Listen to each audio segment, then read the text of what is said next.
pandemi COVID-19 ini bukan hanya tugas pemerintah pusat, tetapi ini membutuhkan kolaborasi pemerintah daerah dan bahkan sampai dengan tingkat yang terkecil.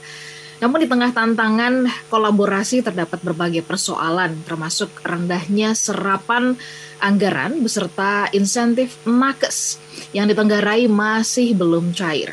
Selain itu, Menkyu turut memperkuat program pemulihan ekonomi nasional atau PEN 2021, termasuk penambahan bansos. Nah, kira-kira sebenarnya apa yang terjadi? Apakah memang kebijakan dari pemerintah pusat yang sulit untuk dipahami atau dilaksanakan oleh deretan pemerintah daerah di Indonesia, atau sebenarnya ada jembatan-jembatan komunikasi yang tidak tersambung? Selamat pagi smart listener dan juga sahabat yang bergabung. Saya Ola Nurlija dalam Perspektif Indonesia akan menemani Anda untuk berbincang dengan narasumber kita yang sudah hadir bersama-sama dengan kita semuanya, dan saya berikan juga kesempatan buat Anda untuk nanti memberikan catatan, masukan, karena Anda ada di lapangan, ya, Anda adalah masyarakat juga yang merasakan bagaimana pelayanan dari pemerintah daerah Anda. Saya ingin menyapa Anda dulu ya di 10 kota di mana Smart FM hadir, namun saya perkenalkan kepada kita semuanya, sudah hadir ada Bapak Ganjar Pranowo, Gubernur Jawa Tengah. Selamat pagi Pak Ganjar. Ya, selamat pagi Mbak Ola. Golek sarapan, Pak? Oh, ya. udah. Makasih ada Mas Eko Agus, makasih. Baik. Afri Madonna ini rambutnya bentar lagi kayak saya kayaknya. Mas Bayu, makasih Mas Bayu. Pak Ganjar. Oh, makasih. Baik. Kemudian ini belum kita mulai, sudah ada yang WhatsApp saya ya, Pak Ganjar kaosnya dibagi katanya gitu.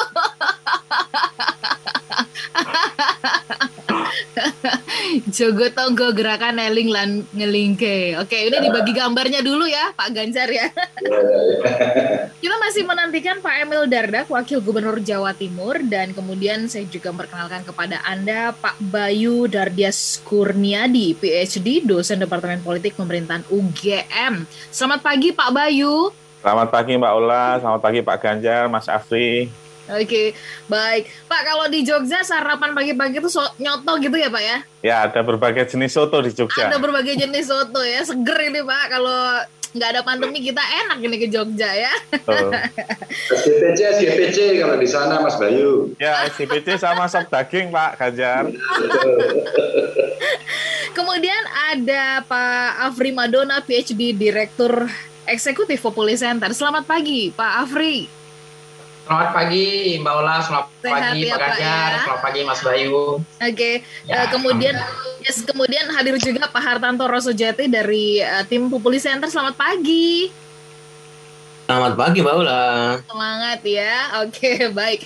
Kolaborasi penanganan COVID-19 ini banyak.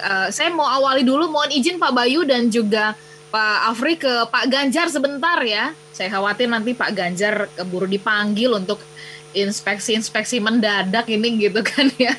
Pak Ganjar, mohon dipotretkan potret yang sesungguhnya di Jawa Tengah mengenai penanganan COVID-19 ini begitu ya. Kalau tampak dari kami yang jauh ini Pak, kami lihat gitu kan Bapak ke berbagai tempat mengunjungi warga dan sebagainya. Itu benar adanya kan? Bukan cuma sekedar video yang dibuat begitu. Kami ingin tahu nih yang ada di Jakarta, mungkin di Balikpapan, Makassar, ingin tahu sebenarnya seperti apa artinya peran aktif dari Pak Ganjar dan jajaran di Jawa Tengah membantu penanganan COVID-19 ini. Silakan Pak Ganjar.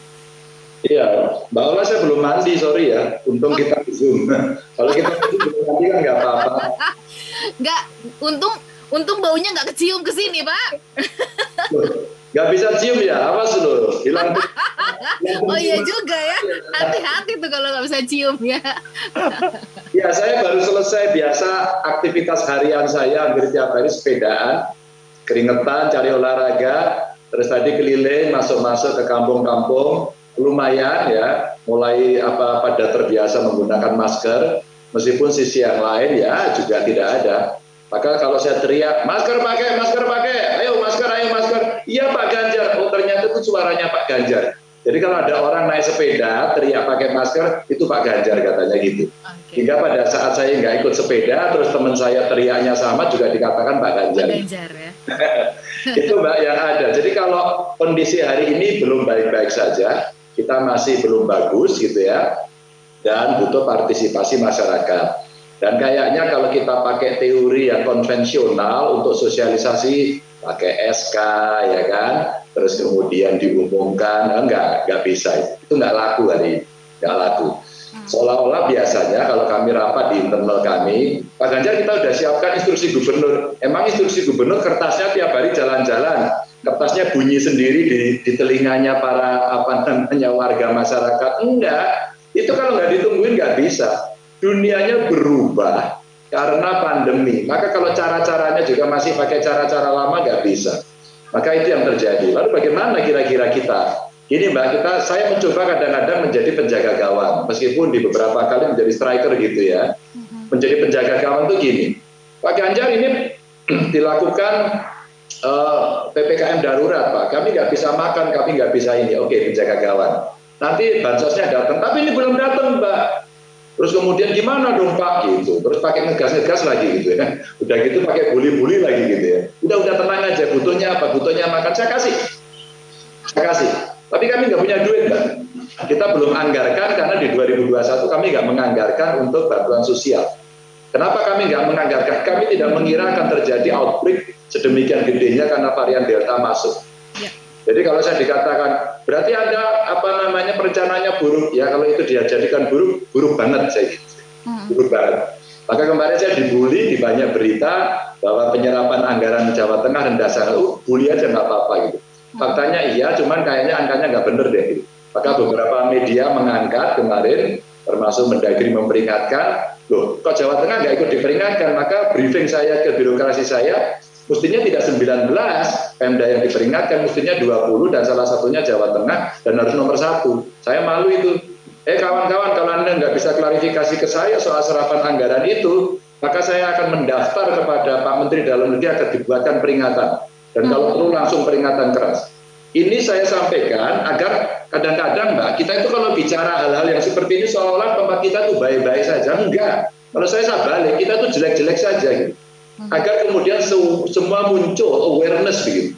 Muncul awareness agar kita peduli. Data mesti peduli. Kalau datanya udah baik, maka decision making prosesnya based on data itu akan bisa dipakai dengan benar. Hari ini Mbak, bantuan sosial udah disiapin, tanggal 18 sudah mulai turun, tapi kan baru dikit. Yang teriak-teriak, yang PKL itu nggak bisa dibantu, bagaimana? Maka kita gerakkan sendiri, terus kemudian kita siapkan menggunakan anggaran non-APBD, umpama Basnas, CSR, dari Filantrop, kawan-kawan gue saya hari ini lagi rapat di luar Mbak. Di luar rumah saya ini lagi rapat ini, mereka ingin menyiapkan bantuan. Lalu saya membuat namanya rembuk desa. Ini udah berjalan 1 minggu Mbak. Kami ngobrol sama kades-kades secara zooming begini. Terus kemudian kita tanya, Pak Kades, Bu Kades, sebenarnya di tempat Anda itu kalau isoman-isoman itu Anda mampu nggak sih ngelola? Kasih permakanan mampu nggak? Ngecek mereka mampu nggak? Sebagian besar mampu. Mampu, nggak ada yang mengatakan nggak. Apakah itu lip service nggak tahu, tapi mengatakan seperti itu. Karena saya tanya Mbak, Pak Kades, Bu Kades, tempat Anda hari ini yang positif berapa? Maaf Pak, sekarang ya 7 gitu. Itu kan sambil malu Mbak, 7 itu malu. Jadi rasa malu ini menurut saya bagian dari sikap yang bukan sikap, rasa yang bagus. Karena dia malu. Pak, kami masih ada yang positif. Bahkan ada, alhamdulillah Pak, nggak ada Pak sekarang. Gitu. Jadi ketika kemudian dia urusan permakanan itu kecil. Itu kecil. Maka masukan saya ke pusat adalah ketika ada vitamin mau dibagi, ketika ada beras mau dibagi, kasihin aja ke kades-kades itu. Itu gampang. Babinsa, Babin Kamtimas bantu aja. Bantu aja. Ini saya kasih catatan terbuka. Karena TNI Polri menurut saya memang mesti di BKO-kan, mendukung, tapi tidak pada fungsi utama pada soal itu. Ini cerita aja. Jadi pemerintah itu, dan saya paksa sekarang kabupaten kota untuk membuat call center Mbak. Bahkan sampai desa. Ya, desanya belum bisa sih. Desa biasa punya komunitas, WA group, dan mereka bisa komunikasi langsung. Tapi call center menjadi penting, karena hari ini orang minta makanan, hari ini orang tanya apakah ada bed di rumah sakit, hari ini mereka butuh oksigen, hari ini mereka butuh vaksin. Kapan mau divaksin, kenapa saya nggak bisa daftar dan sebagainya. Atau barangkali yang di rumah terus kemudian pengen melakukan telekonseling, telemedicine gitu untuk bisa disampaikan. Jadi kalau saya cerita kira-kira peran pemerintah seperti apa? Ya udah salto-salto aja gitu. Perasaan saya kemarin rambut saya masih hitam kok, sekarang udah hitamnya ya. Sekarang udah putih. Baik.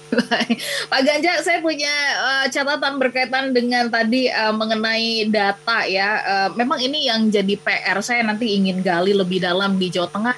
Apakah database gitu ya mengenai warga yang mendapatkan ini juga masih menjadi PR ya, dan kemudian untuk melakukan percepatan, oke, tadi Bapak mengatakan bahwa tanggal 14 ini sudah disiapkan, sudah mulai akan dibagi gitu ya, tetapi juga PKL yang teriak-teriak ini saya belum dapat Pak, barangkali jangan sampai nanti Bapak sedang melintas di mana dicegat juga itu kan, karena dia merasa belum dapat. Tapi ditahan dulu ya Pak Ganjar, kita akan jeda, dan saya mau menyapa ada Pak Emil Dardak sudah bergabung bersama dengan kita. Selamat pagi Pak Emil. Pak Emil kayaknya lagi izin dari tadi. Oh oke. Baik. Kita sambung ya Smart Listener. Nah ini saya mengatakan mumpung ada waktu dan mumpung ada kesempatan, ada kepala daerah dari tempat Anda ya, silakan Anda boleh bertanya ke 0812 11 12 959 dan juga di YouTube channel Smart FM. Dan buat Anda yang bahkan mungkin di berbagai komentar-komentar di sosial media yang mengatakan ini enak banget ya Jawa Tengah punya Pak Ganjar Pranowo ya gitu. Nah ini silahkan boleh juga sampaikan ya. Enaknya di mana sih kalau menurut Anda ya punya sosok seperti Pak Ganjar Pranowo ini? Nanti kita akan bahas di sesi berikutnya. Smart Listener dan juga sahabat yang bergabung, tetaplah bersama dengan kami.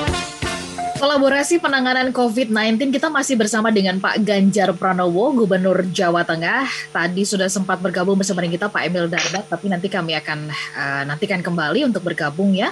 Adalah Wakil Gubernur Jawa Timur, dan masih bersama dengan kami juga Pak Bayu Dardias Kurnia di PhD, dosen Departemen Politik Pemerintahan UGM, dan kemudian tentu saja ada Pak Afri Madona, PhD, Direktur Eksekutif Populi Center. Pak Bayu dan juga Pak Afri, saya masih minta izin ya ke Pak Ganjar ya, menyelesaikan tadi penjelasan beliau, karena Jawa Tengah termasuk yang tidak ditegur keras. Wah, oke. Selamat pagi Pak Emil. Selamat pagi. Baik. Mohon izin saya lanjutkan ke Pak Gubernur. Ganjar. Selamat pagi, Ya. sehat selalu Pak Gubernur. Amin, Mas Emil ya. Menyapanya tuh pakai digaris bawahi Pak Gubernur gitu loh Pak Ganjar ya. Beliau itu sejak jadi bupati itu udah begitu, santun sekali. Pernah main ke rumah saya, itu luar biasa Mas Emil. Baik, kita izin dulu Pak Emil, saya lanjut dulu sebentar ke Pak Ganjar ya. Siap. Baik, Pak Ganjar, tadi Bapak justru kayak yang ini kalau sampai nggak beres ya deretan tim-tim di belakang, saya malah mau mengajukan diri biar ditegur gitu kan. Nah, kita pengen tahu ya, karena di banyak sosial media Pak Ganjar ini banyak mendapatkan pujian, walaupun saya yakin Pak Ganjar jauh lebih suka jika ada yang sangat lebih terbuka ngasih tahu apa yang mesti dilakukan gitu ya, ketimbang cuman puja-puji begitu ya Pak Ganjar ya. Tapi kita pengen tahu untuk kemudian fokus anggaran bisa terserap dengan baik, tentu kan database. Nah, Pak Ganjar mohon ceritakan bagaimana di Jawa Tengah sendiri mengenai penanganan database-nya sehingga menjadi lebih ada percepatan begitu. Mbak, ini soal bantuan itu ya, kita kelompokkan ada 3. Oke. 3, 1 dari pusat, 2 dari provinsi, 3 dari kabupaten. Nah, 3 ini ada 3A kabupaten dan 3B. 3B-nya apa? Desa. Desa ini Mbak udah jalan, tapi nggak ada pemberitaan. Kan good news bukan Good news bukan good news gitu ya. Iya, apa namanya, ini sebenarnya good news yang menjadi good news lah gitu lah. Tapi kan nggak tertarik kan. Ada nggak sih orang yang iseng gitu nanyain, dana desanya udah dikasih belum? Kenapa saya buat acara rembuk desa nge-zoom langsung dengan Kades? Karena saya khawatir, bukan tidak percaya, saya khawatir nanti semua laporan baik-baik saja. Maka kemudian ngomong sama Kades, saya ceritakan, Pak Kades, Bu Kades sulit nggak? Enggak Pak, ada 1-2 Pak, saya sulit Pak, dana desanya udah habis ya untuk penanganan. Terus nasib saya gimana Pak? Ya sudah, itu kan pasrah. Oke bro, besok kita kirim begitu. Itu nggak sulit. Nah, bagaimana cara ngirimnya? Nah, itu yang berikutnya setelah dana desa, ada dari kabupaten. Lalu setelah dari kabupaten, ada kabupaten yang menganggarkan, ada yang tidak. Sementara provinsi tidak menganggarkan khusus untuk bantuan-bantuan yang sifatnya sosial, kecuali yang reguler. Kalau reguler kita punya, ada jaminan kesehatan untuk petani, nelayan, UMKM. Bagaimana caranya? Ya wes itu aja digas, kita percepat. Tapi ketika kemudian terjadi outbreak dan kemudian muncul mereka yang ya istilahnya terdampak Mbak ya, terdampak mesti di rumah nggak bisa jualan. Nah ini siapa yang mengcover? Disinilah kemudian saya mengambil tindakan refocusing. Begitu refocusing kita coba fitting dengan pusat. Apa sih pidatonya presiden? Perintahnya presiden apa? Perintahnya presiden satu kok. Terus itu yang PKL gimana ya? Buat Satpol PP jangan galak-galak. Itu bahasanya. Seperti itu kalau saya, Mbak. Kalau saya udah ngerti apa yang mesti dilakukan. Perintah saya langsung besok, Satpol PP jangan galak-galak. Mulai besok kamu menjadi guru untuk edukasi. Kerjamu tidak jam 8 pagi tapi jam 4 pagi. Kenapa jam 4 orang mulai bergerak ke pasar? Disitulah kalian bicara, disitulah masuk pasar, disitulah pakai halo-halo. Seluruh yang pengelola pasar termasuk galinya, premannya pasar diajak bicara, bikinin kaos, cari sponsor, judulnya polisi COVID gitu. Terus kemudian kalau di desa itu ada dasa wisma, siapkan dasa bakul. Dasa bakul itu dasa penjual Pak. Setiap 10 penjual ayo siapkan. Ini saya siapin, saya briefing dalam konsep, ini masih konsep ini. Terus kemudian bagaimana dilaksanakan? Satpol PP-nya udah bisa Mbak? Mulai jam 4 pagi, teriak-teriak, terus nanti malam lagi. Jangan pakai jam kerjamu dirubah. Dunia sudah berubah, gitu kan. Ada call center, ada yang turun, terus kemudian ada inovasi. Karena nggak bisa inovasi, menata pasar masih sulit, saya langsung perintahkan tadi malam, Bang Jateng, kalian kan punya cabang di seluruh kabupaten kota, buat modeling, ditata pasar itu, keluarkan ke jalan. Dulu di Salatiga pernah terjadi. Akhirnya apa? Kalaulah kemudian sampai dengan tanggal 25 nanti kita buat skenario diperpanjang atau tidak diperpanjang, maka kita siap untuk menata. Sekali lagi, menata. Mau diperpanjang pun kita akan tata, mereka tetap bisa terkontrol, bantuan sosialnya bisa cepat keluar, dan kemudian kita bisa ngerti. Itu Mbak bantuan. Nah yang dari pusat, bantuannya banyak banget Mbak. Jadi kalau saya lihat, ini saya punya datanya di kebetulan Mbak. Ada program sembako dari pusat. Ini gede Mbak. Gede ini, jadi kurang lebih 2,9 kuota, 2,9 juta maksud saya kuotanya. Ini realisasinya kira-kira baru 1,1 juta, jadi 31%. Bantuan sosial tunai 1 juta lebih dikit, ya. Realisasinya baru 14 ribuan, ini baru 1,41. Kenapa baru segini? Saya telepon, yang bagi siapa? Yang bagi PT Pos. Halo PT Pos, Anda komunikasi dengan saya, siapa? Tapi kami baru bagi mulai tanggal 18 Pak. Itu juga belum lancar Pak, mudah-mudahan minggu depan lancar. Kenapa masalahmu? Kasih Mbak, 1, 2, 3, 4. Oke, sejak itu Anda telepon saya langsung, ini nomor telepon saya. Besok kalau kamu mendeliver langsung kepada rumah tangga dan itu membutuhkan waktu lama, kamu izin ke saya boleh. Kamu bisa bagi ke RT, bisa kerjasama dengan desa, agar titik baginya itu lebih gampang. Ini pengalaman tahun lalu Mbak. Terus kemudian ada PKH kita 1,6 juta, realisasinya sudah 97%, 1,5 juta. Ada bantuan beras PKH, ya, ini targetnya 3,2 juta, ya realisasinya masih 0, karena ini memang baru mulai berjalan. Lalu ada bantuan beras presiden, ini ya 635.000 kantong, ya, ini realisasinya baru sekitar 7.700-an, 1,2, ini yang dibagi oleh TNI. Jadi Mbak, bantuan-bantuan ini sudah ada. Pertanyaan saya satu, ini kan datanya semua dari pusat. Boleh nggak kami di daerah mendapatkan?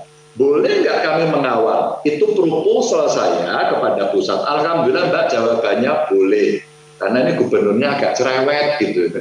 Gubernurnya udah cerewet, suka WA gitu kan. Kadang-kadang kalau nggak berkenan ngegas gitu. Pokoknya saya udah cuek-cuek aja Mbak. Nah pada saat itulah komunikasi menjadi gampang. Akhirnya kami tahu Mbak.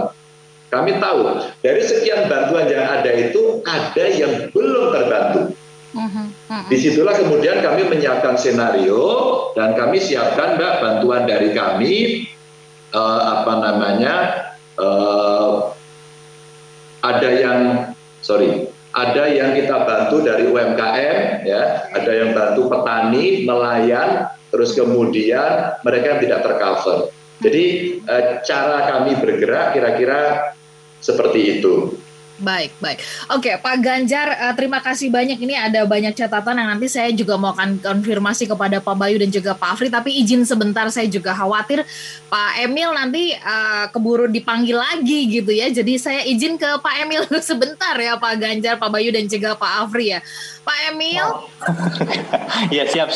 Ya, oke. Pak Emil, kami masyarakat di seluruh Indonesia, di berbagai kota ya, baik di Pulau Sumatera, kemudian Kalimantan, Sulawesi, ingin mendapatkan potret yang sesungguhnya. Ini di Jawa Timur seperti apa sih Pak, begitu ya, bentuk partisipasi aktif dari pemerintah daerah di sana sebagai bentuk kolaborasi untuk penanganan COVID-19 ini. Kalau tadi Pak Ganjar dengan program Jogotongonya, ada Rembuk Desa dan sebagainya, begitu ya, bahkan dari jam 4 pagi sudah mulai keluar sepedaan gitu ya, inspeksi, ngingetin pakai masker, nggak bosan-bosan. Bagaimana dengan di Jawa Timur? Baik, Pak Gubernur Jawa Tengah, Pak Ganjar dengan kami ini ada kesamaannya. Ada kesamaan. Jadi sama-sama naik sepeda, bukan? Bukan. Membuat kita beda dengan DKI Jakarta. Bedanya apa? Kalau di DKI Jakarta, Satpol PP sampai di tingkat kelurahan itu memang yang adalah pegawainya Pemprov. Sedangkan kalau Satpol PP di kabupaten kota di Jawa Timur atau Jawa Tengah itu memang adalah pegawainya bupati dan wali kota, begitu. Nah, fungsi Pemprov ini memang bukan Pemprov ngapain, tapi Pemprov mengkoordinasikan apa ke kabupaten kota. Nah, ini yang kadang-kadang memang masyarakat tuh melihat kita entitas yang kadang di saat tertentu kita dilihat terpisah. Jadi kalau kabupaten kota bergerak bagus, dianggap bukan Pemprov yang kerja. Tapi kalau mereka salah, Pemprov diwaduli gitu. Nah, ini yang pakai bahasa Jawa ya Pak Gubernur. Dicurhati lah, dikomplainnya gitu. Jadi bahwa memang esensi dari pemerintah provinsi kan wakil pemerintah pusat. Ya.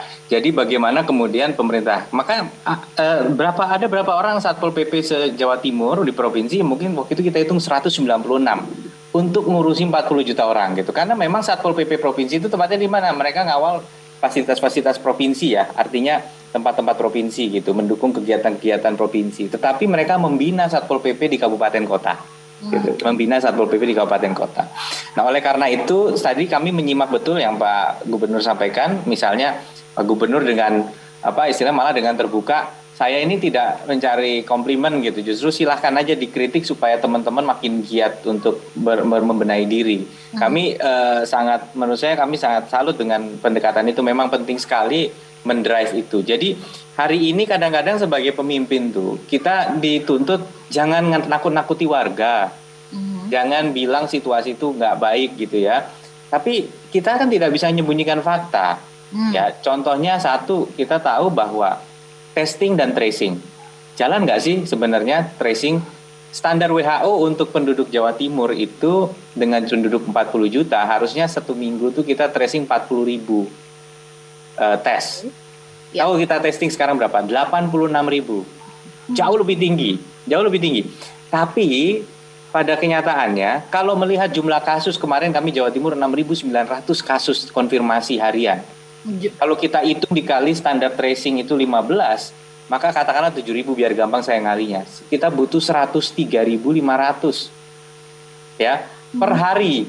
Padahal per minggu 86.000 itu sudah melebihi standar WHO. Itu hanya bisa memberikan satu gambaran kepada kita semua. Kasus kita ini banyak. Dan ini tidak bisa kami tutupi dari masyarakat.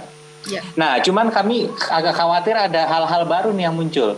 Jadi ada survei juga yang mengatakan bahwa 90% ini hampir masyarakat Indonesia ini sebenarnya percaya COVID itu ada. Yang nggak percaya dan kemudian bilang COVID konspirasi itu single digit sebenarnya.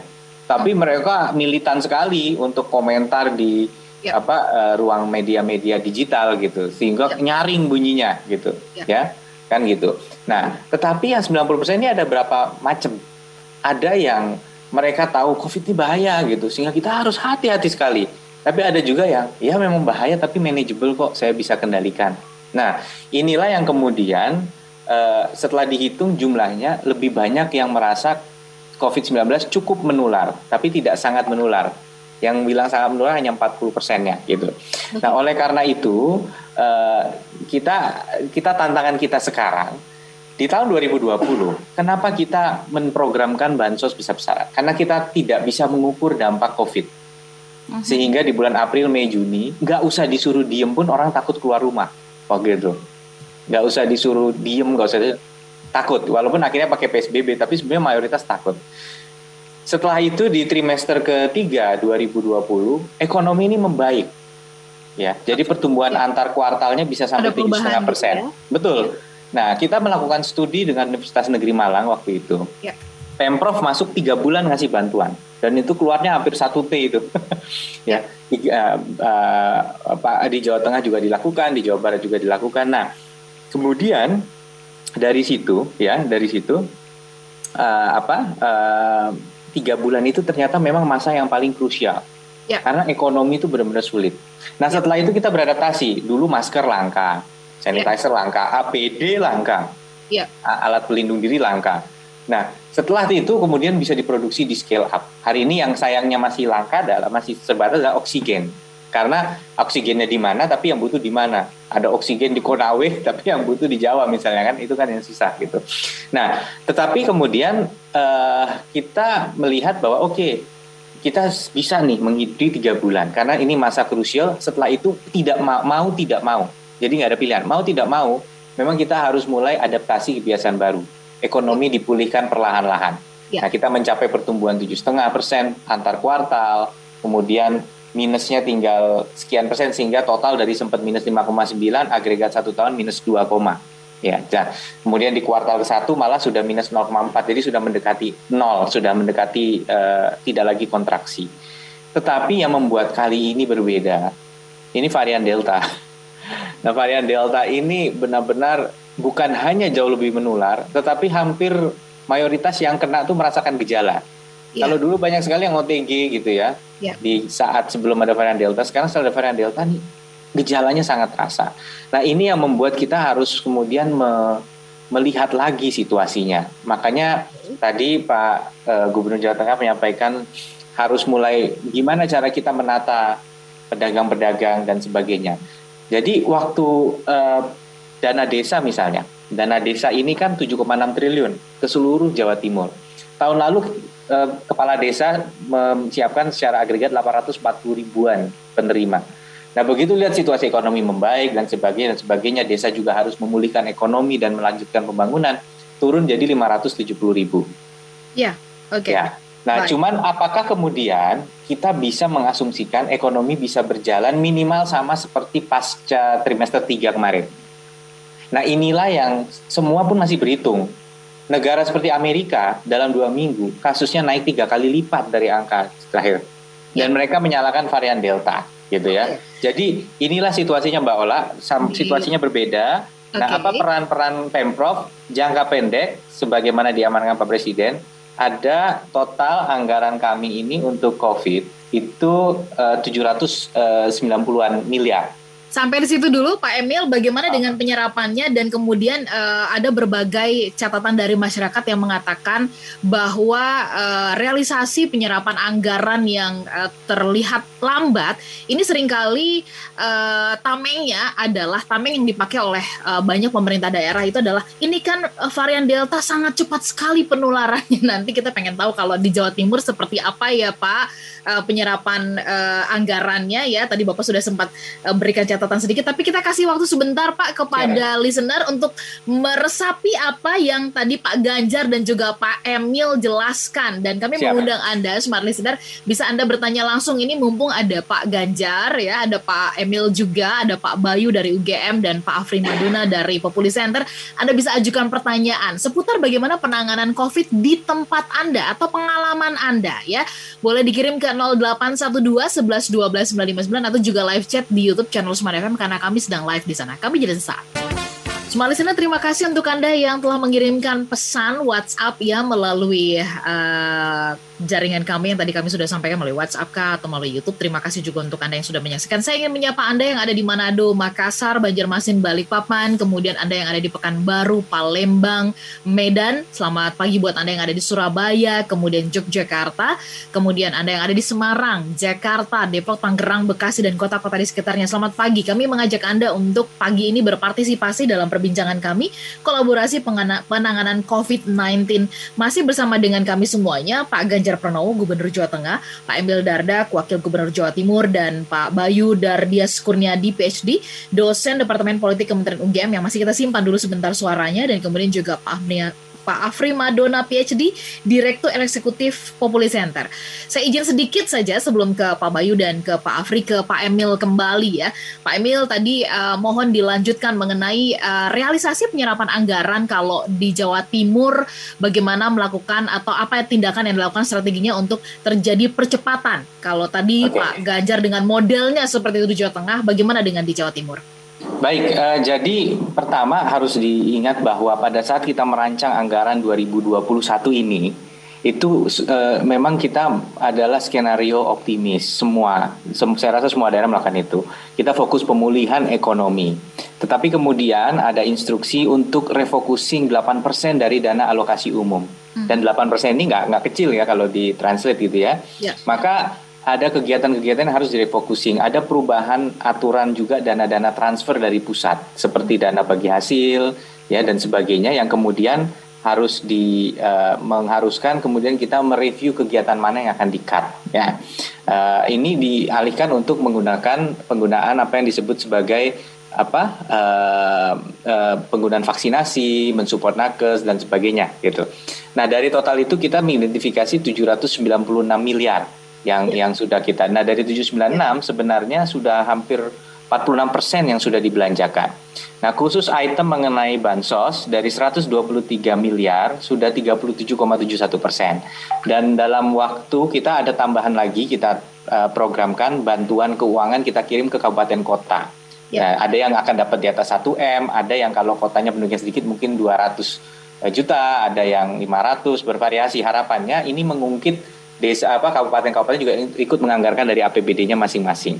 Kenapa kita kasih? Karena mereka yang paling tahu siapa yang memerlukan gitu. Nah, ini total tadi 37,71 dan dalam bulan Juli sejak awal sampai dengan awal Agustus harapan kita bisa menyalurkan 100 miliar lebih dari APBD provinsi. Nah, memang yang penting nih Mbak Ola, selain itu hal-hal yang mungkin kita nggak kepikiran, misalnya kami untuk menaruh rumah sakit di Bangkalan, terus tiap hari itu kan PMI datang nih pekerja migran dan harus dikarantina selama sekian hari sebelum mereka boleh kembali ke rumah karena mencegah varian-varian impor ini masuk gitu ya. Nah, itu proses itu saja kami sudah keluar untuk kemarin mengatasi Bangkalan itu 200-an miliar, 250-an miliar. Jadi angka ini nggak kecil. Untuk menyediakan makanan di 3 rumah sakit lapangan masing-masing rata-rata 300-an bed itu 59 miliar makanannya saja. Jadi memang ini adalah anggaran yang memang sangat signifikan. Cuman secara proses politik memang sesuatunya sudah dikomitmenkan, tidak segitu mudahnya. Misalnya sudah ada daerah dijanjikan dibangun jalan, bangun apa, terus di-cut begitu saja. Itu bukan sesuatu yang sederhana. Kita juga harus berkonsultasi dengan wakil-wakil rakyat juga. Oke, baik. Pak Emil, saya izin ke Pak Bayu sama Pak Afri ya. Pak Emil mudah-mudahan masih bisa tetap bersama dengan kami, begitu juga dengan Pak Ganjar ya. Pak Bayu dan juga Pak Afri, ini mungkin catatan-catatan ini sudah diterima juga ya oleh para pemerintah daerah begitu pada saat ketika beberapa hari yang lalu ya dalam rapat bersama-sama dengan Pak Jokowi bahwa ada anggaran sekian triliun misalkan untuk kesehatan 75 triliun tapi baru terserapnya 1,53%, kemudian juga ada bantuan untuk UMKM 13,3, kemudian realisasinya di berbagai pemerintah daerah ini secara akumulasi 2,3. Nah, kalau menurut Pak Bayu, ya ini ada satu pesan dari Pak Jokowi yang mengatakan gini, kepala daerah tolong fokus ya dalam menyelesaikan masalah itu berserta dengan dampak sosial dan juga ekonominya.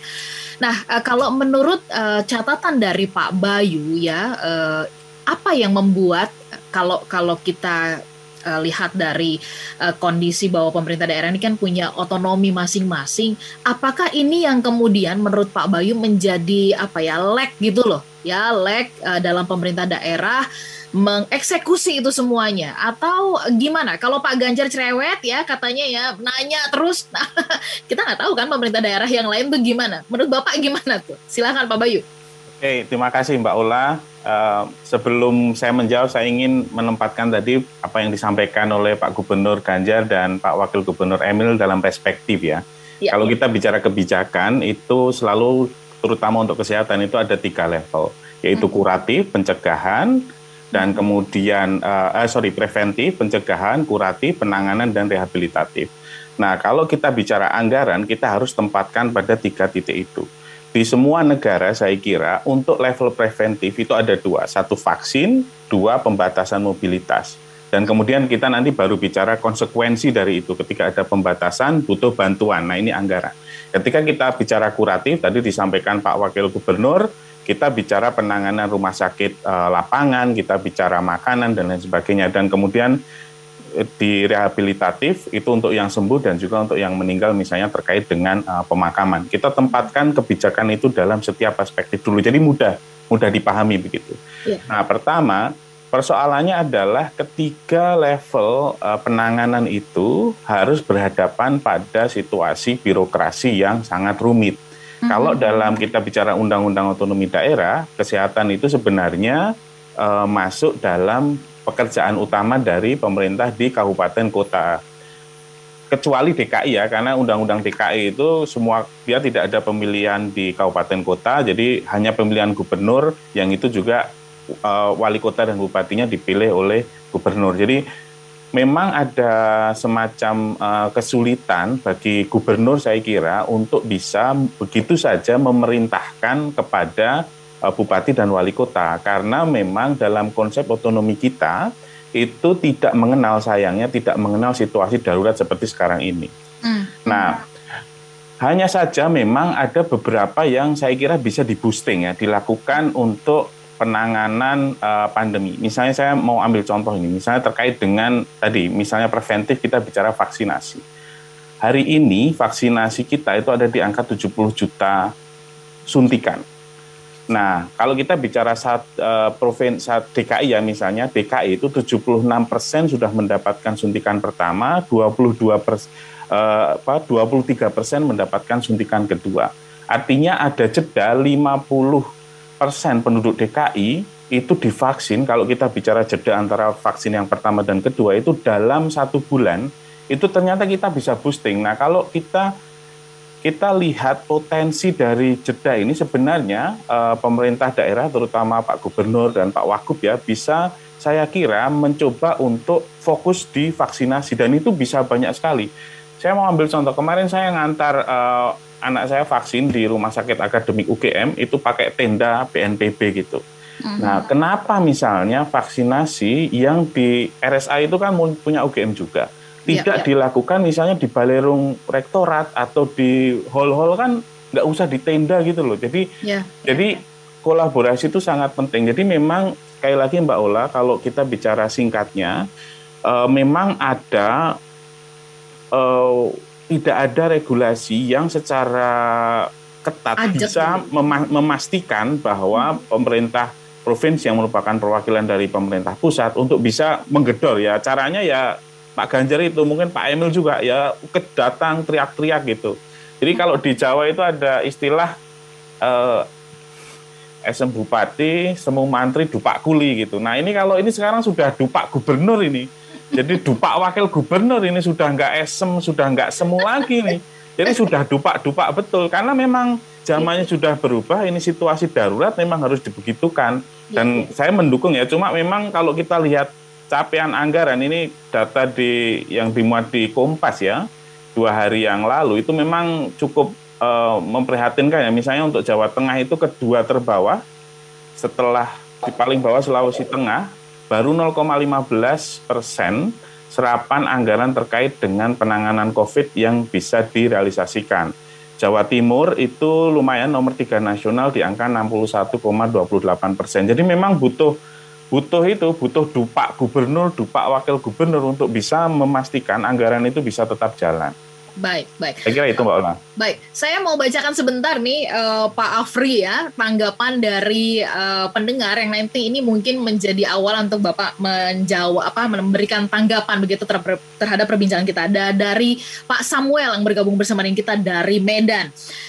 Saya mohon tanggapan ya dari para narasumber, katanya seperti itu ya. Kalau seandainya nih pemerintah daerah itu pada nggak becus kerja, menurut saya lebih baik nggak usah ada pilkada, katanya seperti itu ya.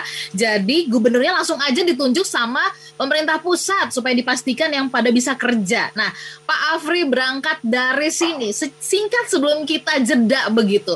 Apakah otonomi daerah ini akhirnya jadi seperti meninabobokan ya alert dari pemerintah daerah terhadap sense of darurat saat ini. Bagaimana tanggapannya Pak Afri ini? Karena ada yang seperti ini akhirnya memberikan tanggapan dari Pak Samuel di Medan. Silakan Pak Afri. Ya, terima kasih Mbak Ola. Jadi seharusnya memang otonomi daerah itu justru memacu ya pemerintah daerah, karena otonomi yang sudah cukup luas yang diberikan kepada mereka gitu ya.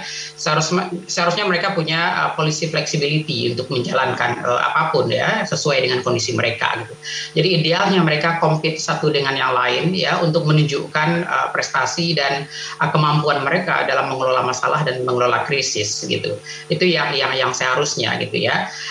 Jadi karena logika dari otonomi daerah adalah bahwa situasi daerah gitu itu hanya dipahami oleh mereka yang di daerah seperti itu gitu ya. Nah, itu sebabnya mereka diberikan keleluasaan untuk mengelola masalah-masalah mereka gitu ya, dengan intervensi yang tidak terlalu masif dari pemerintah pusat. Itu secara umum ininya. Okay. Baik, Pak Afri, nanti di sesi berikutnya kita akan gali lebih dalam, tapi saya mau bacakan tanggapan untuk Pak Ganjar dan Pak Emil ya. Ini ada dari Pak Soni Sulaksono yang ada di Karanganyar ya. Saran dong dan mohon tanggapannya dari Pak Ganjar dan kemudian juga Pak Emil ya. Kan ini banyak ya Satpol PP yang galak-galak katanya seperti itu ya kepada banyak pelaku bisnis kecil gitu, UMKM dan sebagainya. Mbok, dari pemerintah daerah juga tegas dong kepada Satpol PP yang galak-galak itu gitu ya. Jangan cuman beraninya galak sama rakyat kecil. Oke, itu yang pertama.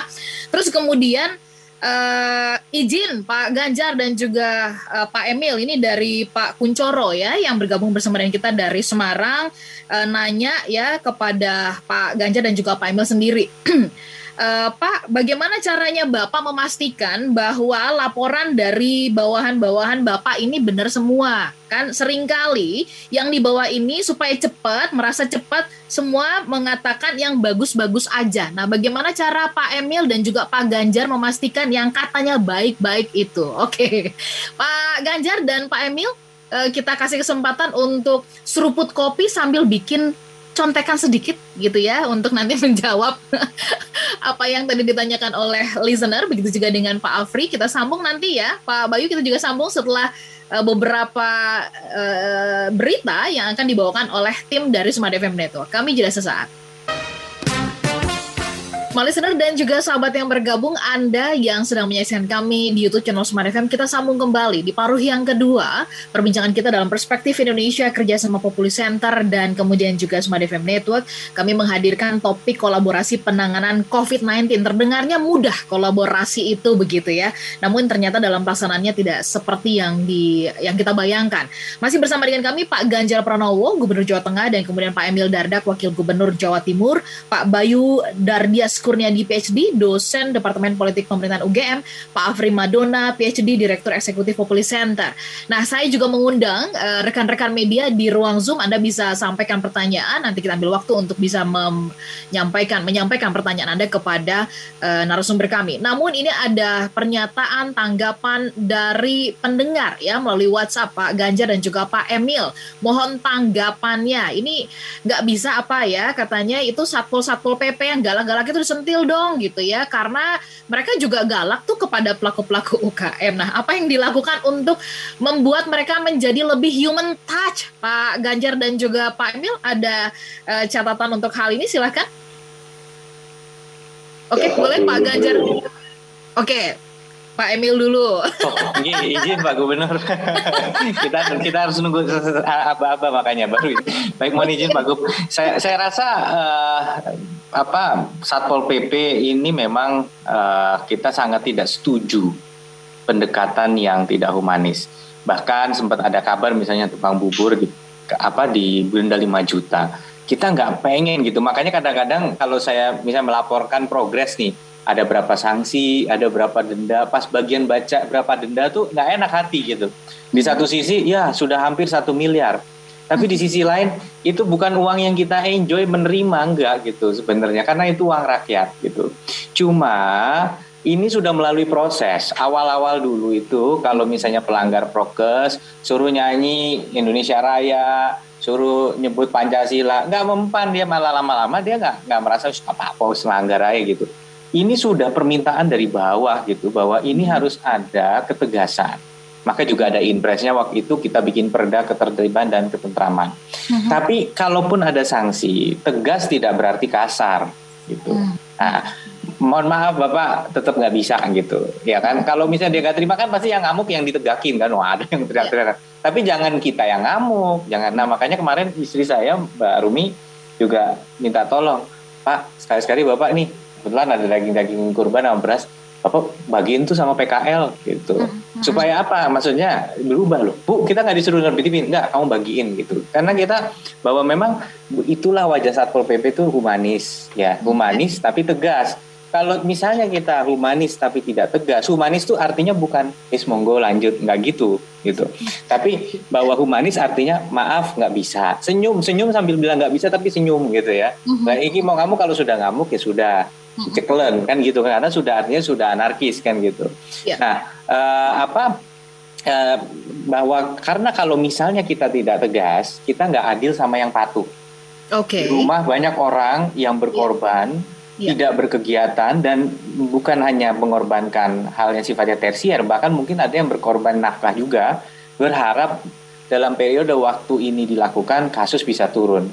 Tapi kalau kemudian kita justru permisif terhadap pelanggaran, kita nggak adil sama yang patuh. Dan karena kasusnya juga akan dianggap sulit turun. Jadi itu, tetapi saya setuju, dan ini juga sudah ada satu pengarahan yang jelas. Bahkan kalau Pak Menko Marves bilangnya jangan overacting lah gitu. Gitu. Bahkan saya ada foto misalnya kita datang nih ke satu warung gitu ya. Gitu. Terus sekarang saya tanya, Mbak, ada orang lagi makan nih di warung ya. Terus yang jualan juga ada. Terus apa? Piringnya saya ambil, nggak boleh makan? Nggak mungkin lah. Saya yakin, saya sering ngikutin gerakannya Pak Gubernur juga, ngeliatin diri. Nggak mungkin kita tega. Cuma kita bilang, wis habisen terus langsung gitu. Malah saya bilang, kenapa nggak golek otot tempat di sana gitu loh gitu. Malah Pak Gubernur aja makan di pinggir trotoar kan, luar biasa beliau makan bekal. Ya, bahkan sana lah kan nggak boleh gitu. Jadi kita nggak ada yang marah-marah, ada gini nggak gitu. Terus Bu jualan di kandani yang beli gitu. Jadi nggak ada kita kok. Kita nggak pengen, karena kita tahu ini bukan kejahatan yang gimana, tapi kalau kita abai di sini taruhannya nyawa orang lain, karena infeksi COVID itu taruhannya nyawa, kira-kira gitu. Baik, tanggapan dari Pak Ganjar mungkin ada sedikit? Ya Mbak Ola, saya mau bela Satpol PP kali ini meskipun banyak meskipun banyak orang yang gebukin Satpol PP, saya mau bela dulu. Satu, awal-awal betul kayak Mas Emil tadi, kita mau tegas nggak sih? Udah beredar video-video kok. Kemarin katanya orang mau sholat Idul Adha terus kemudian dirangkai semuanya. Ternyata katanya dari tetangga negara sebelah. Ya kan? Tapi udah viral dulu. Wajahnya sih mirip-mirip kita gitu. Tapi dari negara sebelah. Mau nggak kita dukung kayak gitu? Atau kita ya tadi itu kayak Mas Emil tadi, ayo baik-baik yuk. Tapi kira-kira kalau Satpol PP nanti begitu suruh senyum gitu ya Mas Emil ya. Kayaknya Satpol PP udah kumisnya tebel gitu kan, badannya gede terus melambai gitu, ya rasanya juga nggak oke ya gitu ya. Sorry ya. Tapi yang disampaikan Mas Emil saya dukung. Saya mau bela Satpol PP dulu. Nah, saya ingetin Satpol PP saya, itu kejadian kan pernah terjadi di Semarang. Disemprot pakai pemadam kebakaran tuh loh Mbak Ola. Ya, oke. Satu, kalau sudah sosialisasi, maka langkah kedua adalah peringatan. Sosialisasi hari ini, Bapak Ibu, besok kita akan operasi. Anda tidak boleh jualan di sini. Ini sudah ketentuan. Gitu. Diperingatkan. Oke ya, besok saya operasi. Bapak Ibu, hari ini kita operasi. Yang melanggar silakan bubar hari ini. Saya hitung sampai 3 kali. Kalau tidak saya semprot, saya dukung. Saya mau dibilang nggak populer jam boleh. Tapi hari ini kita butuh tegas. Kalau enggak, Mas Emil sampaikan tadi betul. Rumah sakit penuh, Mbak. Siapa peduli? Oksigen dicari sulit, nakes sulit. Yang mati banyak. Ini ada pertanyaan juga ini. Udah deh, kita mau bicara apa lagi? Terus kita suruh berbaik-baik. Nggak bisa dalam konteks ini. Ini satu.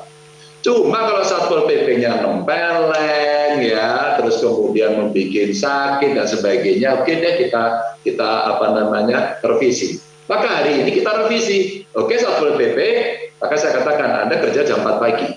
Anda teriak di situ, Anda edukasi di situ. Sekarang sudah kita mitigasi, itu nanti tidak akan efektif.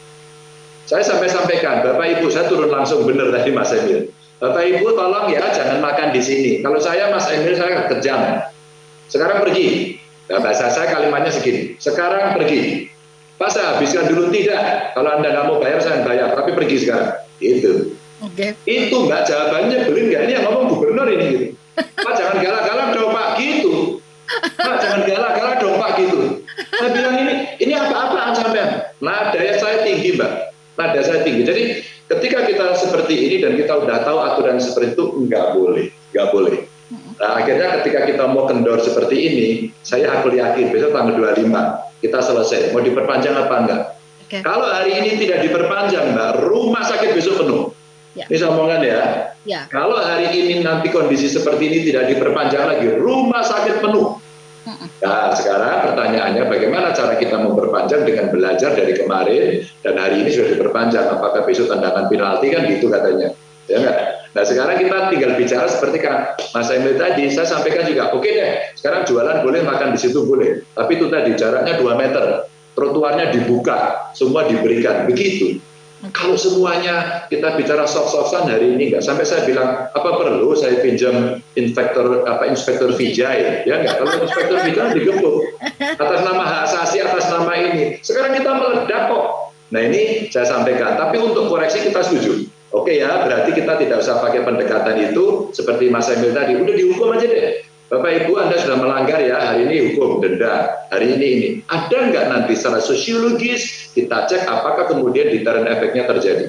Kalau itu tidak, kita dalam bahaya yang serius.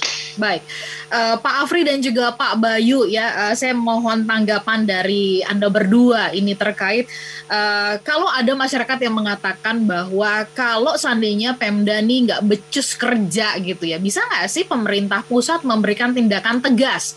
Ya kalau yang sekarang kita tahu ya dari Kementerian Keuangan, duit yang nggak dipakai ditarik, terus kemudian akhirnya menurunkan kepolisian Angkatan Darat begitu ya untuk menyalurkan. Nah, kalau menurut Pak Afri dan juga Pak Bayu, apakah kemudian dalam kondisi seperti ini pemerintah pusat bisa melakukan atau memberikan tindakan tegas? Saya ke Pak Bayu terlebih dahulu sebelum ke Pak Afri. Silakan Pak Bayu. Oke, sebenarnya tadi nyambung Mas Afri ya. Kalau dalam desain demokrasi kita itu sebenarnya harusnya ada tekanan itu dari bawah, bukan dari atas. Karena memang mereka dipilih langsung oleh rakyat. Jadi harusnya ditekan dari bawah, kalau nggak bisa melakukan kerjaan dengan baik, tidak dipilih, sanksinya tidak dipilih pada pilkada berikutnya. Itu sistem demokrasi yang saya kira kita sepakati bersama dan berlaku di banyak negara. Cuma saya ingin ada satu catatan Mbak Ola, juga Pak Gubernur, Pak Wagub ya, mohon izin. Jadi sebenarnya kalau saya setuju tadi ada level, ada tahapan ya, bagaimana Satpol PP menangani masyarakat. Tetapi saya lihat itu pola hukumannya itu menurut saya terlalu standar, denda dan kemudian kurungan gitu. Saya nggak yakin apakah ada deterrent effect dari sana. Bisa jadi kan ini kita sedang butuh orang. Ada bagaimana misalnya ada variasi hukuman. Kalau kita tujuannya di penyadaran, orang yang melanggar itu misalnya ya, kita kerja sosial suruh 2 hari aja pemulasaraan jenazah. Ya sudah takut itu pasti. Gitu. Jadi ada variasi hukuman yang tidak hanya denda dan juga kurungan. Jadi ada, kalau kita ingin masyarakat sadar, waduh kalau ngurusin gali-gali kubur kan dia, nah kayak gitu itu loh. Ada. Saya kira perlu ada terobosan baru karena situasinya sangat darurat. Saya setuju dengan Pak Gubernur Ganjar. Memang situasinya sangat darurat. Kita harus konsisten. Memang ada beberapa level penegakan, tetapi variasi hukuman saya kira perlu disesuaikan untuk menciptakan deterrent effect dan ketakutan. Baik, sebelum Pak Ganjar dan juga Pak Emil melanjutkan ke acara di sebelahnya Bapak, begitu ya, izin Pak, satu pertanyaan dari rekan media ya, Mbak Ulfa, saya akan bacakan, kalau Mbak Ulfa masih stay, boleh ditanyakan langsung Mbak Ulfa. Halo Mbak Ulfa. Baik, saya... Boleh dibacakan juga nggak apa-apa? Baik. Ini pertanyaan untuk Pak Emil dulu, kemudian nanti satu pertanyaan untuk Pak Ganjar ya. Seperti diketahui, Jawa Tengah dan Jawa Timur ini provinsi dengan angka kematian akibat pandemi tertinggi. Nah, ini bagaimana sih clear-nya begitu ya, atau strategi yang nyata yang dilakukan oleh Pemprov ya untuk menekan angka tersebut ya, dan kemudian kalau menurut Bapak ini peningkatan angka ini karena apa? Karena ini juga terkait dengan ketersediaan rumah sakit yang sudah penuh ya.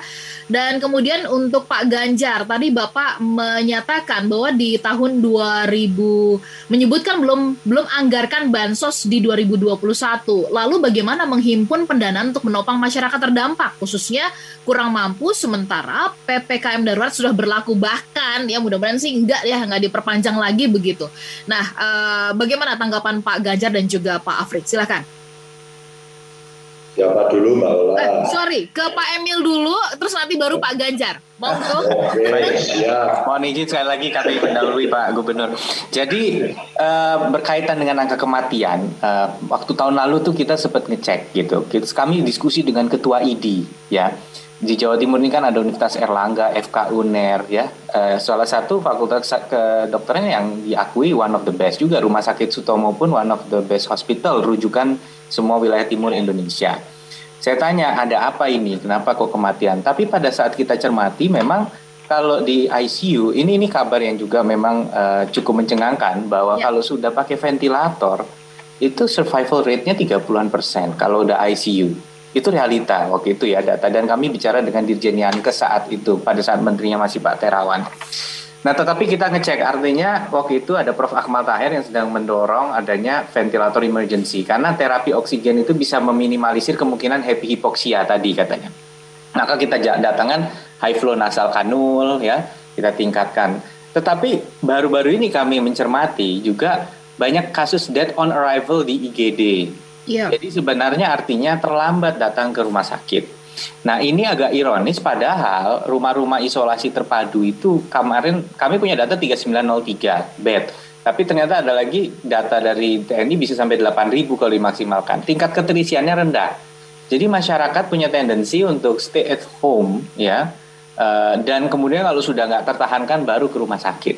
Nah, ini yang kemudian justru mengkhawatirkan, karena turunnya kondisi pasien itu bisa sangat cepat gitu. Saturasi tiba-tiba bisa drop begitu saja, dan kalau terlambat di bawah maka pemburukan kondisinya akan semakin cepat. Nah, oleh karena itu memang inilah sebabnya kemarin misalnya kami datang ke Asosiasi Kepala Desa, kita cek ternyata warga nyamannya kemana? Ke Ponkesdes. Nah, ya sudah, di Ponkesdes ini tapi harus punya oximeter, perawatnya harus punya BSL 3 biar aman, karena hari ini ada kekhawatiran dengan siapapun bisa jadi suspek. Saya pun kalau ketemu orang pun harus hati-hati gitu, karena kita nggak pernah tahu kita carrier atau bukan gitu. Jadi inilah yang kemudian diharapkan segera langsung melakukan rujukan. Nah, ada edaran waktu itu, mereka alasan, Pak, kami nggak bisa ngapa-ngapain Pak, karena ada edaran kita nggak boleh nyinfus, nggak boleh apa. Saya baca di sini tulisannya kalau emergency boleh, tapi langsung rujuk ke puskesmas, kasih tahu puskesmas. Nah, kami khawatir jangan-jangan ada juga Ponkesdes yang nggak ngabarin puskesmas, dia obatin aja sendiri terus pulang gitu. Jadi ternyata sistem berjenjang ini jalan di desa. Mungkin agak beda di daerah urban. Di daerah urban mungkin mereka cepat gitu pergi ke ini. Makanya casesnya agak beda gitu antara daerah-daerah pedesaan sama mungkin di daerah perkotaan. Tapi satu terakhir ini yang ingin saya sampaikan bahwa kita ini menarik gitu ya. Kadang kita ngelihat ada istilah carefree attitude ya gitu. Mereka seakan-akan nggak takut COVID gitu ya, ngumpul-ngumpul, berkerumun atau apa. Tetapi orang-orang yang sama kalau tiba-tiba ada warga yang positif, mereka itu tiba-tiba mengucilkan yang positif gitu loh. Tiba-tiba. Jadi ini ekstrim sekali, dan ini membuat saya sedih sekali ngelihat misalnya kita mau bikin rumah isolasi terpadu ditolak oleh warga gitu kan. Gitu, warganya nolak, tapi itu adalah kadang-kadang warga yang sama yang kalau diminta tertib prokes juga nggak patuh-patuh amat gitu. Nah, ini ada karakter issue ini adalah ujian karakter bangsa kita juga dan kami juga sebagai pemimpinnya gitu, artinya bagaimana kita bisa melalui ini dengan baik. Jadi mudah-mudahan kita akan muncul emerge sebagai bangsa yang kemudian semakin kokoh ya. Ini adalah cobaan dan kami sendiri tentunya tadi ada kata-kata, oh sudah dah, itu ditunjuk aja pusat kalau nggak becus kerjanya gitu. Ya kita juga nggak boleh down atau bahkan marah gitu dengar gitu. Cuman kalau orang mencermati betul perannya otonomi daerah, yaitu dibagi memang gitu. Ada sumber daya daerah, ada sumber daya pusat. Ya kayak kalau toko jualan gitu ya, ekonominya besar, nggak akan masuk ke anggaran saya atau Pak Ganjar. Kami hanya bisa dapat anggaran dari pajak kendaraan bermotor. Daerah dapatnya dari pajak bumi bangunan. Nah kalau dia jualan barang itu PPN larinya ke pusat. PPH kalau dia kaya, PPH larinya ke pusat. Balik ke kami melalui DAU, DAK. Jadi ada pembagian peran. Nah pembagian peran ini kemudian jangan sampai menjadi penghalang untuk bekerja efektif. Ini yang terus kita lakukan dengan koordinasi efektif. Baik, Pak Emil, karakter isu menurut Bapak menjadi sangat penting untuk kolaborasi Dancing in the Storm ini menjadi lebih maksimal begitu ya antara pusat dengan daerah ya. Baik, ke Pak Ganjar. Pak Ganjar, ini pertanyaan dari rekan-rekan media ya. Tahun 2021 belum dianggarkan untuk bansos. Kalau gitu gimana ini gitu ya? Seperti apa penanganannya? Mudah-mudahan Mbak Ola tadi dari CNN ya. Mudah-mudahan mengikuti penjelasan saya di awal tadi. Ya. Oke. Ya. Mudah-mudahan mengikuti penjelasan saya di awal tadi, rekamannya pasti ada kan. Satu, ini ada anggaran pusat, ada anggaran kabupaten, ada anggaran provinsi, ada anggaran desa. Saya katakan dari desa dulu deh. Dari desa itu udah deliver 80 sekian persen. Maka semua berita yang muncul di media saya juga heran ya. Kenapa kemudian banyak banget, ini tak kasih deh. Saya lagi WA-WA sama seseorang lah, pejabat penting di Jakarta yang juga menanyain hal yang serupa gitu kepada saya. Kenapa beritanya selalu buruk, Pak Ganjar? Memang buruk ya? Saya bilang iya, ini Gubernur Jawa Tengah nggak becus kalau kerja gitu kan. Jadi saya sampaikan, umpama nih Mbak ya, dana desa per tanggal 21 Juli ya 2021, itu total persentase udah 85,88%. Untuk apa sih dana desa? Untuk permakanan, untuk jaminan, untuk backup sudah. Jadi bukan belum. Ya, ini sumber dari dana desa. Lalu ada BST, mau disampaikan ini oleh Kementerian Sosial. Ini baru berjalan mulai tanggal 18. Yang kelola siapa? Pusat. Maka tugas saya tadi itu seperti Mas Bayu katakan, saya cerewet tanyain, ini dari Dinsos mesti bantu apa? Kami harus bagaimana? Karena sumbernya dari sono, gitu kan? Lalu dari kabupaten ada yang memberikan, ada yang tidak. Kenapa kami tidak menganggarkan di 2021? Satu, kami boleh kok dikasih stempel tidak pinter dalam merancang, saya terima. Tapi kami tidak pernah berpikir pada saat merancang di 2021 itu akan terjadi satu kenaikan, apakah ini second wave, apakah ini third wave, apakah sebenarnya baru first wave, tapi masih najak terus gitu ya. Whatever you say lah. Tapi ini terjadi. Nah pada saat ini terjadi, kami memang melihat terjadi decline. Mas Emil juga sama, Jawa Timur udah decline ya, udah bagus ya. Kemarin udah mulai bagus Mbak, udah izin Mbak Ola. Ya. Dulu rumah sakit ini udah bagus Pak, sekarang ya Pak, saya pindahkan lagi ICU-nya sekarang untuk umum. Stop, sementara aja. Hati-hati kalau ada second wave, saya udah sampaikan. Ini untuk rumah sakit. Maka kita tidak menganggarkan, kan udah cukup. Cuma dalam politik anggaran, ya bukan berarti terus kemudian, lalu gimana dong? Ya enggak lah, kreatif lah, inovatif lah. Saya punya zakat infak sodako, basnas kami bagus, kami punya ada CSR, kami menggerakkan jogotongo ya, mereka masyarakat bisa membantu, ada filantrop. Seluruh power kita lakukan. Maka kalau tadi saya juga ceritakan, Pak Kades, Bu Kades, ketika Anda harus merawat para pasien yang mereka isolasi mandiri, kesulitan nggak? Mostly Mbak, sebagian besar tidak kesulitan. Hanya 1-2 mengatakan, Pak dana saya habis, oke nanti saya bantu ya. Dari kabupaten bisa, dari kami bisa. Kami punya cadangan beras pemerintah, bisa dipakai. Kami bisa menggerakkan dana-dana yang selama ini bisa kita alokasikan. Yang terakhir Mbak, refocusing. Maka saya katakan tadi, ketika yang di desa sudah, di kabupaten ada yang sudah cair, meskipun ada tempat lain tidak, di pusat sekarang lagi sedang cair nih. Kami satu mengawal, dua kami mengidentifikasi mana-mana UMKM katakan yang terdampak, mana-mana itulah dengan call center, mana-mana itulah dinas terkait. Lalu kita siapkan. Memang duit rakyat itu seperti itu caranya menggunakan. Jadi bukan berarti kita elus-elusan. Ini barusan Mbak ada teman. Pak Ganjar kalau model seperti ini rakyat sudah lapar Pak. Tolong dong rakyat tetangga Anda yang lapar dikasih ke saya. Hari ini. Ya. Sampai saya di rumah dinas juga saya stok beras, saya stok makanan Mbak. Pak Ganjar saya terus terang Pak Ganjar itu kalau ngomong di TV, di media seolah-olah semua beres saja. Anda ada perlu apa? Kami nggak bisa makan Pak. Betul, serius. Anda ke rumah saya hari ini. Begitu Mbak. Jadi kami teman-teman di rumah dinas sudah tahu. Jadi sebenarnya tidak sempurna iya. Mungkin Jawa Tengah tidak terlalu pinter gubernurnya, oke saya akui. Pokoknya hari ini oke lah. Pokoknya yang jelek-jelek oke. Dihukum boleh.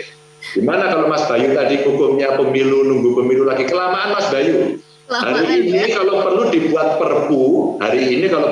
perpu terhadap provinsi kepala daerah yang tidak bisa melaksanakan kasih hukuman. Hukumlah saya yang pertama. Jadi agar kita semua gentle. Dan dalam situasi seperti ini memang komando harus dilakukan karena situasinya ya kita sebut darurat. Maka Mbak, bagaimana kemudian rakyat yang sudah sudah menjalankan ini kan sudah jalan, ya kita tolong. Mari kita tolong. Maka seringkali kenapa di medsos saya itu Mbak seringkali Pak Ganjar saya belum bisa. Tadi di forum chat ada Pak Ganjar saudara saya di Magelang. Terus kemudian dia tanyakan Mas Eko Agus Wibisono ini. Sudah saya jawab tadi Mbak Ola. Anda bisa minta ke puskesmas, Jogotongo atau ke desa, kalau nggak ada, itu saya kasih call centernya provinsi. Kenapa call centernya provinsi tidak saya kasih ke kabupaten? Karena saya bukan tidak percaya. Ya kalau direspon, kalau nggak. Kalau gini, saya harus ngomong dengan Mbak Ola ini pertanggungjawaban dan kredibilitas saya ini kan. Jadi kalau nanti dia lapor nggak bisa, DM IG saya hari ini saya selesaikan. Gitu. Jadi biar ya dari diskusi dengan Smart FM, kalau ada yang tanya ada bonusnya selesai hari ini. Gitu. Tapi tolong ya Mbak ya, Jawa Tengah tidak baik-baik saja, penanganannya tidak bagus-bagus banget, dan yang bertanggung jawab adalah gubernur. Gitu. Oke, baik Pak Ganjar, Pak Emil, terima kasih sudah memberikan tanggapan. Satu komando, dan komando yang artinya komando ini kan berarti ada nggak boleh lagi banyak nanya, tapi kemudian bergerak itu menurut Pak Ganjar menjadi salah satu bentuk bentuk aktif kolaborasi. Dan ini nggak banyak kepala daerah seperti Pak Ganjar, Pak Emil begitu ya yang bersedia, ya hukumlah saya duluan lah kalau misalkan mau dikasih hukuman gitu ya. Kita nanti sambung perbincangannya dengan Pak Bayu dan juga Pak Afri, dan terima kasih sekali lagi Pak Emil dan juga Pak Ganjar yang ingin melanjutkan acara berikutnya. Kami doakan sehat senantiasa ya Pak ya, kuat mental terus, amanah begitu ya. Sehat terus Pak Gubernur. Terima kasih semuanya ya. Terima kasih. Laulah karena ada Pak Eko Agus, nanti kalau saudaranya di Magelang tidak bisa, tolong nomor telepon saya di-share ke Pak Eko Agus, teleponnya langsung. Terima kasih. Salam untuk semuanya. Baik, semua listener dan juga sahabat yang bergabung, kami jeda sesaat, tetaplah bersama dengan kami dalam Perspektif Indonesia. Semua listener dan juga sahabat yang bergabung, terima kasih Anda bersama dengan kami tadi di part yang pertama ya, dan sempat tadi kita sudah mendengarkan banyak pemaparan dari Pak Ganjar Pranowo, Gubernur Jawa Tengah, dan juga Pak Emil Dardak, Wakil Gubernur Jawa Timur, dan masih bersama dengan kita ada Pak Bayu Dardias Kurniadi, PhD, dosen Departemen Politik Pemerintahan UGM, kemudian juga ada Pak Afri Madona, PhD, Direktur Eksekutif Populi Center. Buat rekan-rekan media tadi yang nggak sempat atau belum sempat mengikuti perbincangan dari awal supaya dapat data yang komprehensif, mungkin Anda nanti bisa menyimak kembali rekaman perbincangan ini di YouTube channel Smart FM ya. Setelah acara ini Anda bisa mengulang kembali untuk mendengarkan, atau bahkan besok di hari Minggu akan ada siaran ulang ya dari program ini di jam 4 sore sampai dengan jam 6 sore. Saya mau ke Pak Bayu dan juga Pak Afri. Pak Bayu, izin ke Pak Afri sebentar ya.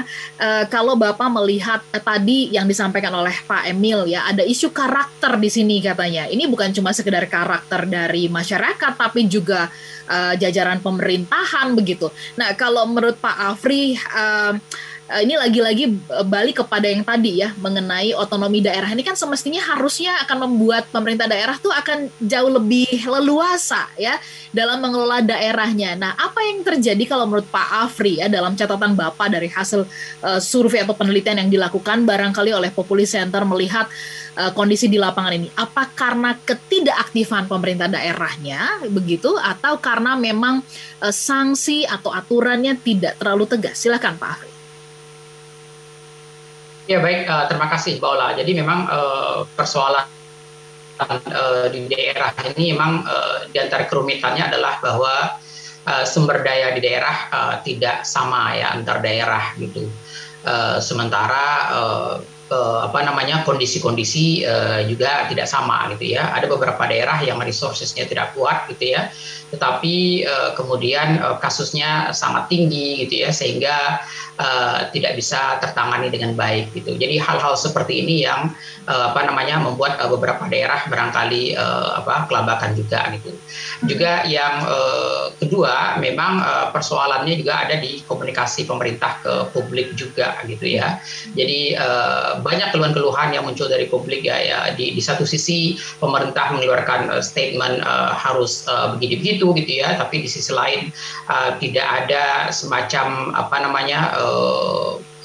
implementasi yang sangat ketat gitu ya terhadap aturan-aturan itu gitu, sehingga ini menimbulkan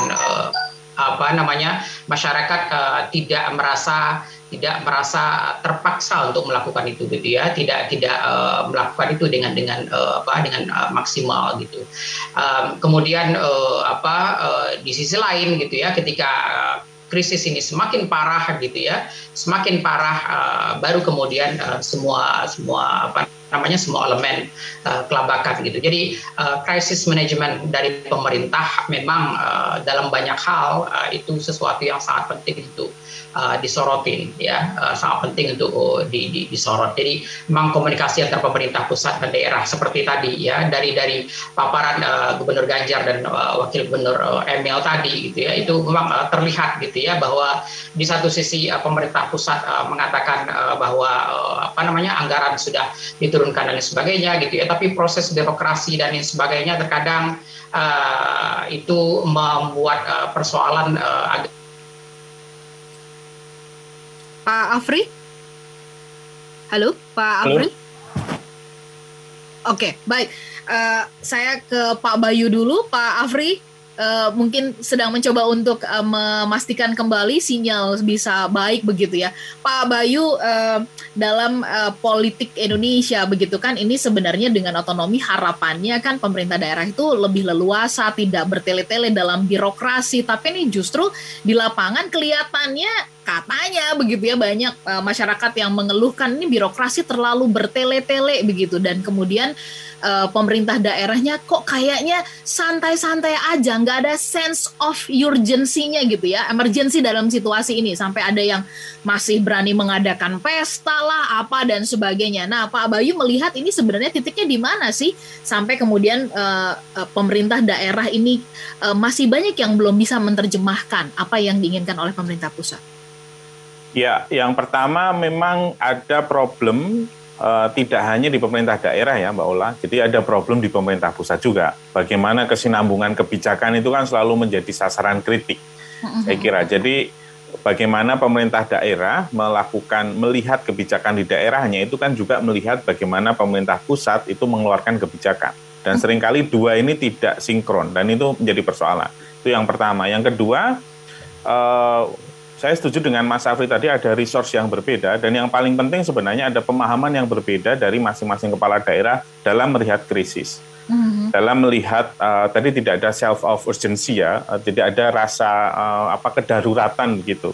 Jadi banyak pemerintah daerah yang sekali lagi mencoba, ini bahkan masih bisa kita temukan sampai beberapa bulan yang lalu, pemerintah daerah mencoba untuk memanipulasi data dalam tanda petik ya, dengan cara menurunkan jumlah testing.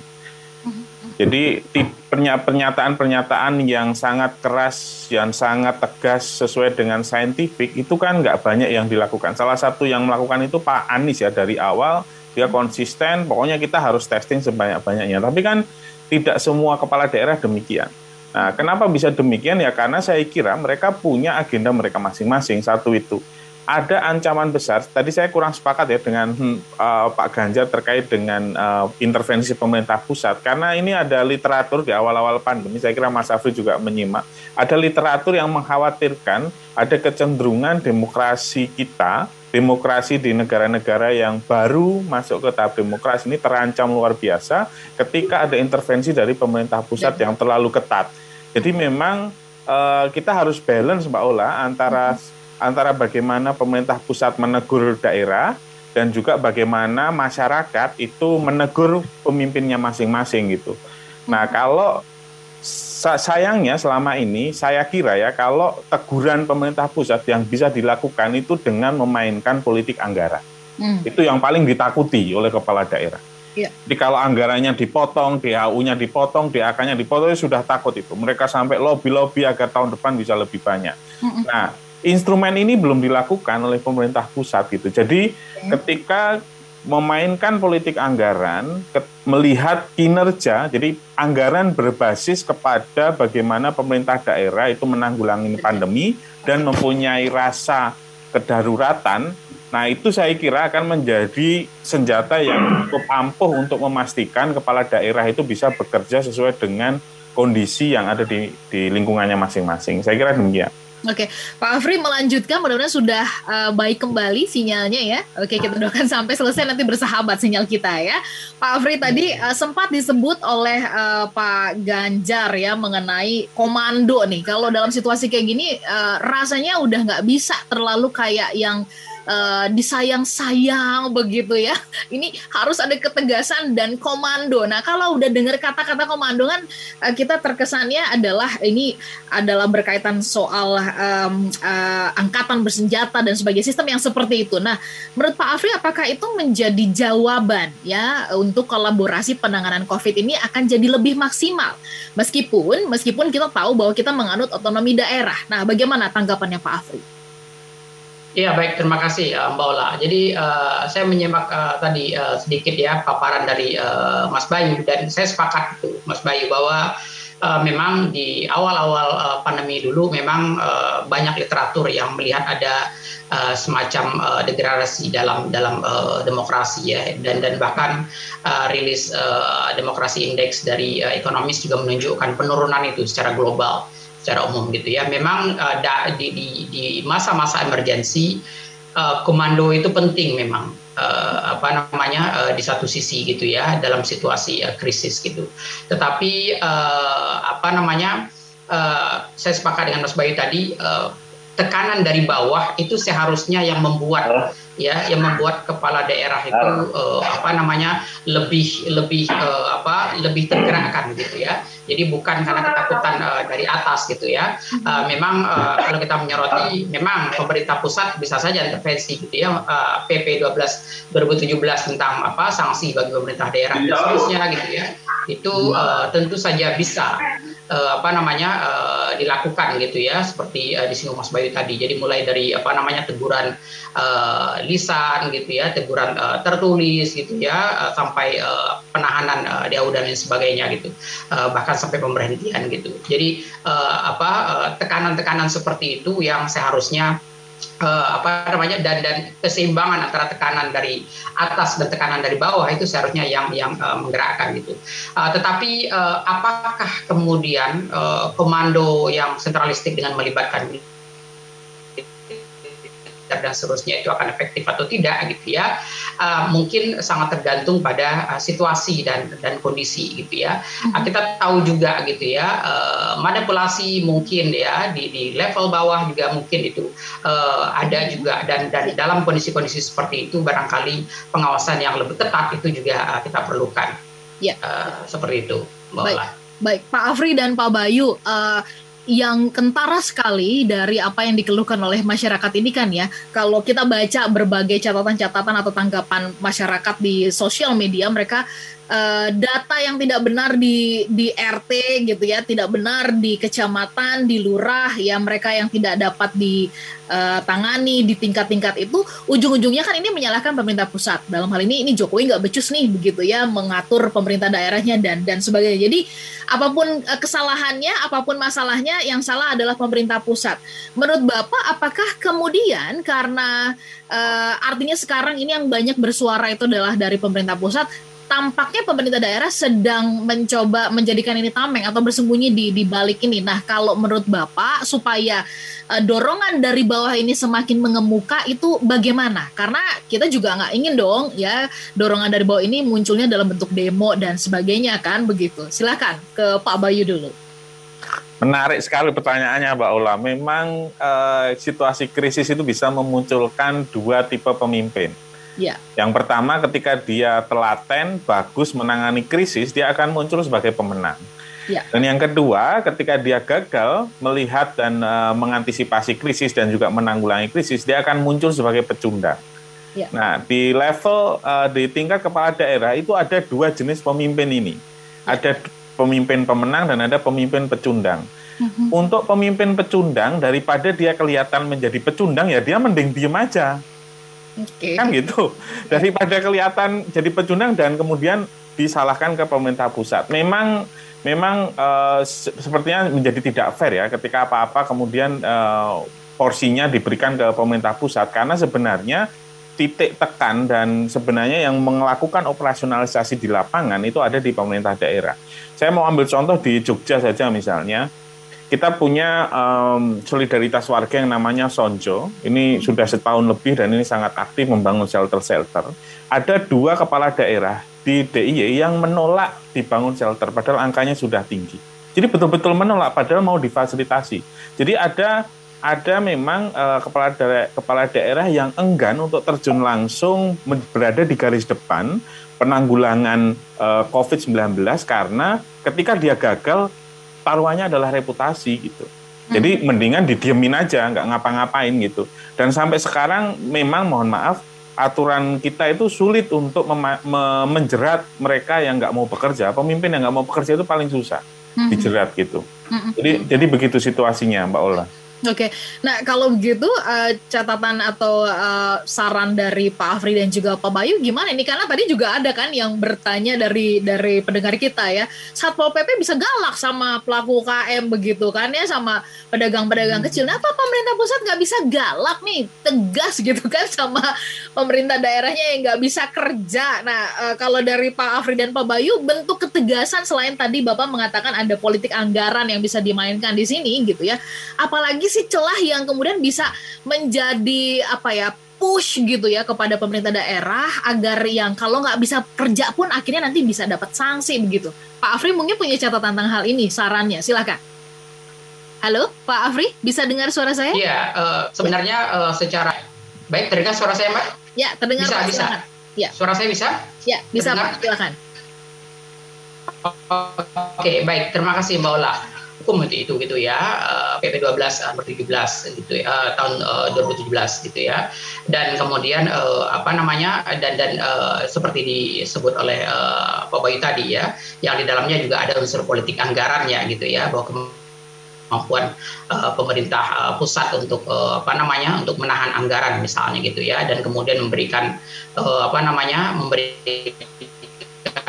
bentuk-bentuk sanksi lainnya ya yang sangat tegas gitu. Jadi sebenarnya itu ada gitu ya. Cuma persoalannya kapan gitu ya itu bisa kemudian diimplementasikan, kapan itu kemudian bisa ditegakkan. Nah, di sini kemudian politik itu sebenarnya bermain gitu ya, tarik menarik itu bermain gitu. Apalagi kemudian ini dikaitkan dengan pemilu 2024 dan lain sebagainya. Jadi semuanya kemudian menjadi lebih rumit gitu ya. Tetapi di sisi lain memang kita juga menyoroti memang ada persoalan-persoalan yang barangkali muncul di lapangan yang terkadang mungkin tidak terantisipasi ya oleh pemerintah pusat karena pemerintah pusat umumnya bergerak pada level kebijakan yang lebih makro begitu ya. Pemerintah daerah pada kebijakan yang level mikro. Itu sebabnya kenapa kemudian komunikasi antara dua ini perlu di maintain gitu ya. Saya tadi juga juga sama dengan Mas Bayu, kurang sepakat dengan Gubernur Ganjar gitu ya, ketika tidak mengantisipasi varian Delta. Sebenarnya jauh sebelum para epidemiolog gitu ya, itu sebenarnya sudah memprediksi bahwa akan ada beberapa lonjakan-lonjakan karena karakter virus yang bisa bermutasi seperti itu gitu ya. Tetapi memang ini semua dihadapkan pada situasi gitu ya. Di satu sisi fleksibilitas anggaran itu juga terbatas gitu ya. Di sisi lain